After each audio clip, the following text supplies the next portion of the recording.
Kaixo, ni Maria Urtenetzen naiz. Eta ni, Gaizka Bilbao. Formakuntza alorreko partaideen izenean, ongi etorria ematen dizugu teknikako formazio programa berri honetara. Etazi hasierako formakuntza EHF, formazio programa hau, azkenengo ikasturteko formazio programaren bilakaera da. Egun, ikaste prozesuak aldatzeko dinamika geldiezinean gaude murgilduta, eta horren islada nabaria Etazi proiektua da. Uste dugu, prozesu horietan ikasleak berak hartu behar duela protagonismoa. Aldaketa hori aurrera eramateko, ezinbesteko zutabe dugu irakaslea. Programa formatibo honen bitartez, irakasleei tresna batzuk eskaini nahi dizkiogu. Modu eraginkorrean aritu ahal izateko elkarlana nagusi duten testuingurutan. Gure ustetan, ikasteko bide egokiena eginez gauzatzen da. Horregatik, formazio honek irakasleari eskatuko dio parte hartuko duen kurtso bakoitzean kolaborazio aktiboa. Kolaborazioak 3 esparru aurreikusten ditu.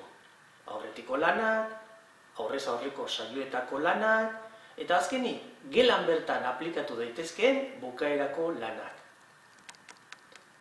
Formazio programaren helburuetako bat, Etazi kultura ahalik eta ikastetxe gehienetara hedatzea da.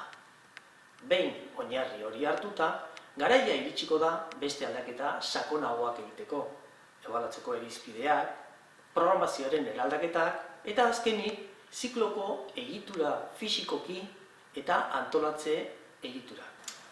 Honako hau da formazio programarako egindako planteamendua. 3 kurtso eskaintzen dizkizugu, era independentean. Hauek dira kurtsoak. Ikasketa kolaboratiboaren oinarriak.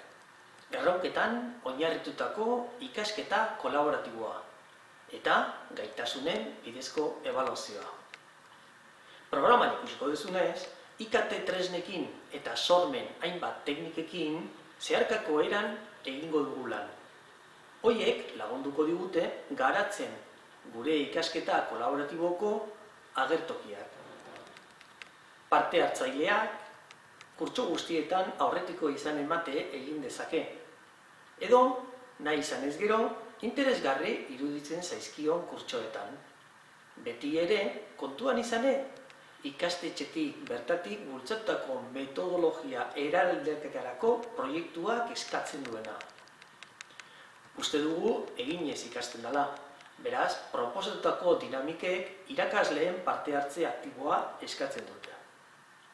Ebaluazio aldetik, irizpide nagusiak proposatutako ekintza guztietan irakasleen parte hartzea eta sortutako lanen kalitatea izango dira. Era berean, gelan bertan erabili ahal izango dituzulakoan, beste ikastetxetako lankideek egindako adibide interesgarriak ematea espero dugu.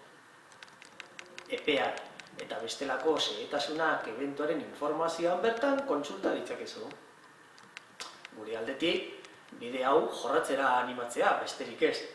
Denon artean, lortu behar dugu Euskal Herriko lanbide heziketa egunez egun hobea izatea.